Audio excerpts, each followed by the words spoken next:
Caviar. Some might look upon it as just food, but for centuries others have been trying to analyse its magic. And there are those who refuse to live without it. We do not feast on caviar to assuage our hunger. We consume it to be transported into another dimension, a world of the finer traditions, and an experience of intense moments. Caviar is a passionate love affair with life, culture, and prominence. It is a dinner table's poetry, an elixir of love, and a creator of romance. For hundreds of years, caviar was protected by the Tsars of Russia and the Shahs of Iran. It aroused just about everyone in its presence. How did this enchantment come about? What made these seemingly simple fish eggs become a symbol of affluence, a certificate of sophistication, and the undisputed king of food for nearly 4 centuries?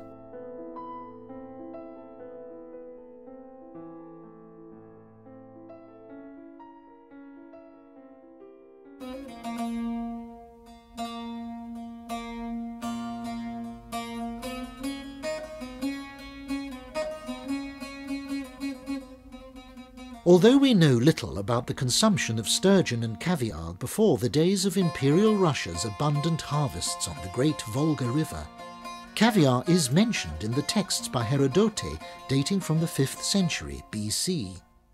It is praised by the deities Sopratus and Paphos as a sophisticated meal. Later on, it seems that in the imperial city of Constantinople, Middle Ages Europe's largest city during the Byzantine Empire, sturgeon and caviar were considered out of the ordinary entities that inspired the poets and scholars of the day. Some even claim that the word caviar originated from the Turkish havyare, literally cake of power.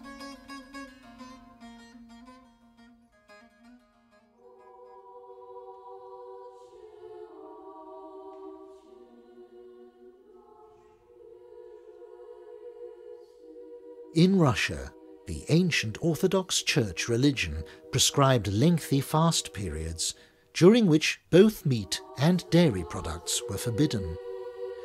In 1280, the head of the Orthodox clergy had stated that during fasting one should only consume insipid food, rye kvass, and granular caviar. This triggered a considerable increase in sturgeon fishing in the Caspian Sea that would not cease for the next 700 years. Caviar, which in those days had a price tag similar to butter, became popular among Russians from all social ranks and backgrounds.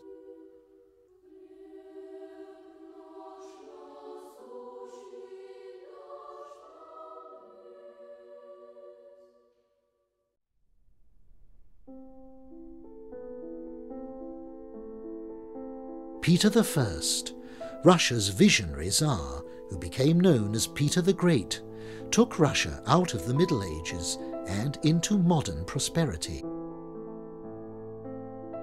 In 1695, he created the first imperial office for the exclusive harvest and exports of caviar. All caviar commerce was to be under the exclusive authority of the Tsar. Russian caviar had received its first letter of noblesse, and the sturgeon had become an imperial fish. As the ultimate token of respect to the majestic sturgeon, the Tsar ordered all church bells silent along the Volga River during caviar harvesting.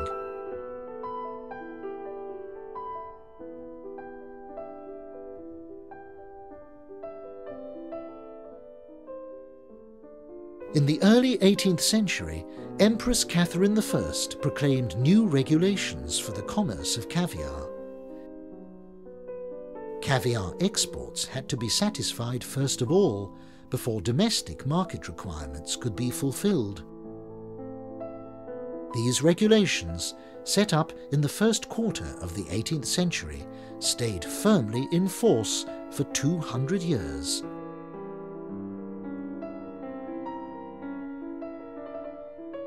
In lieu of special services rendered to the Russian court, Empress Catherine II, Catherine the Great, granted a 10-year tax-free license for unlimited harvest in the Caspian Sea to a Greek sea captain by the name of Ioannis Vavarkis. Vavarkis became the first person to create a full-scale caviar trading business.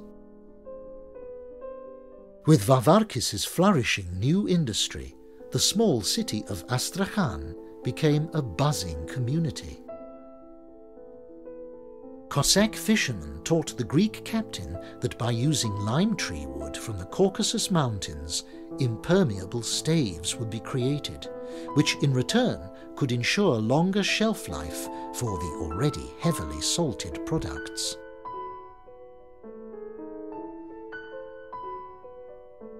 The processed caviar would be shipped up the Volga River to Volgograd and then hauled overland to the Don River, which would finally unite with the Black Sea. There, the larger merchant ships were waiting to continue the noble produce's voyage to the tables of the privileged and the 18th century Epicureans.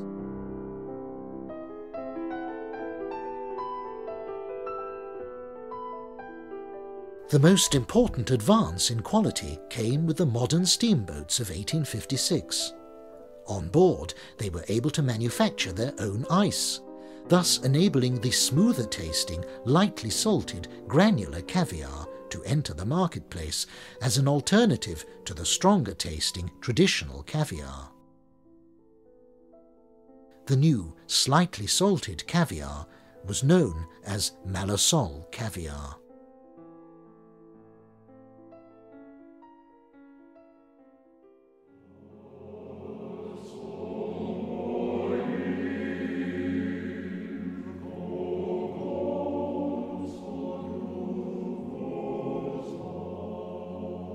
The imperial court of Tsar Nicholas II was known throughout the world as the ultimate in taste, sophistication, and opulence.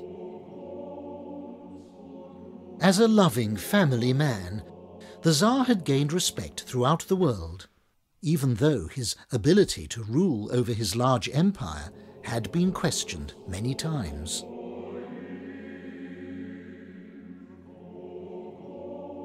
By far the wealthiest monarch in the world, the Tsar's palaces, with their vast numbers of rooms of gold, over 1,000 in the Winter Palace alone, would be host to state dinners with the finest Russian caviar provided to the court by the Caspian fishermen, who paid their taxes to the Tsar in caviar. It was considered the ultimate delicacy and the absolute highlight of the dinner. The Russian imperial court was the ultimate reference in savoir-vivre.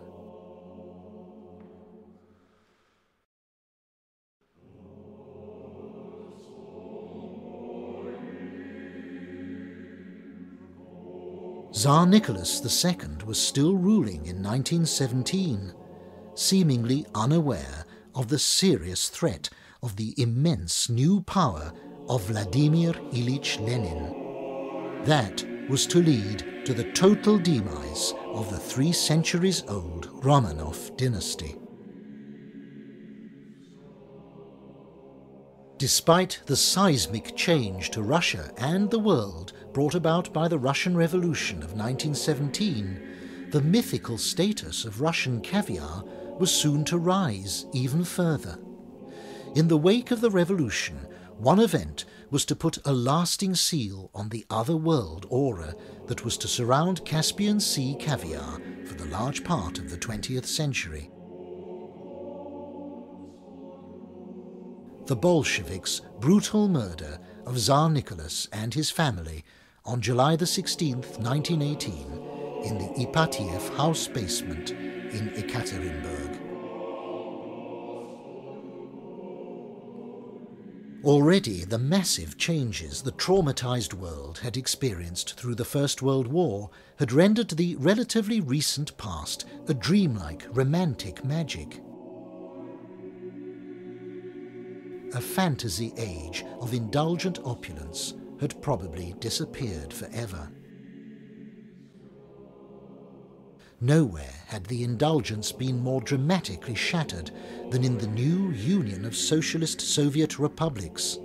And yet, as the world was about to presume the death of traditional Russian caviar, it survived like a miraculous living organism of its past. Amid the aftershock of the killing of the royal family, caviar became the perceived mode of contact to the vanished dream world of the imperial Russian palaces.